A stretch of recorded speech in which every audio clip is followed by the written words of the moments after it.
Fotoradar. Wiecie, te, które mnie genau znają, miarkują, co ja nigdy nie miał rod autoków. Ja nie mam i nie wydam miał swojego autoka, ale za to rod słucham roztomajtych geschichtów i cufali, które przytrafiają się szoferokom. Tak ci też było jakieś 2 tygodnie temu nazad, kiedy spichliby się za jednym moim kamratem, który każdy rok poradzi się lajsnąć nowy, moderny auto. Sprawił się też teroski taki i wypuścił się ze swoją starą kajsik aż do koło brzega. No i już trzymał się przepisów, jak to na te 10% polskiego społeczeństwa przystało. Jechał cię w miejscu zabudowanym jakieś 40-45 km na godzinę. No i prask, fotoradar go knipsnął.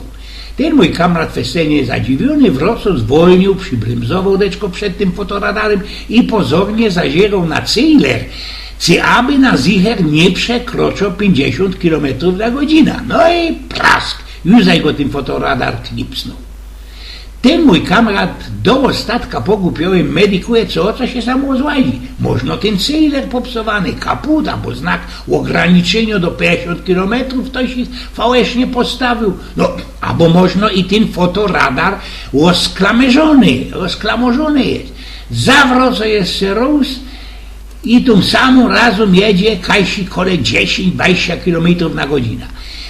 I już łoros, już zaś psztryk, już zaś sknipsnięty jego auto. Nie szło ci tego, ten mój kamrat zaglingał do tych macherów od tego fotoradaru i rządzi i że no tu powiedział genajka jak to było, jest fotoradar popśniony na zicher, bo sztyc sknipsuje, bali w ten czas, kiedy się jedzie, festelnie poległ. No i co by go zryktowali? Za pora minutek przykludził się policjant i tego mojego kamrata, wiecie, wyśmiał i godo, co ustawili na skpól ten fotoradar tak, co by każdego ci sam knipsnął, bo sprawdzają tym tuplem, jeśli ludzie mają pasy zapnięte. O ludzie, kamrat erbnął 6 mandatów za te niezapnięte pasy, bo przeca jeszcze ze swoją starą jechał.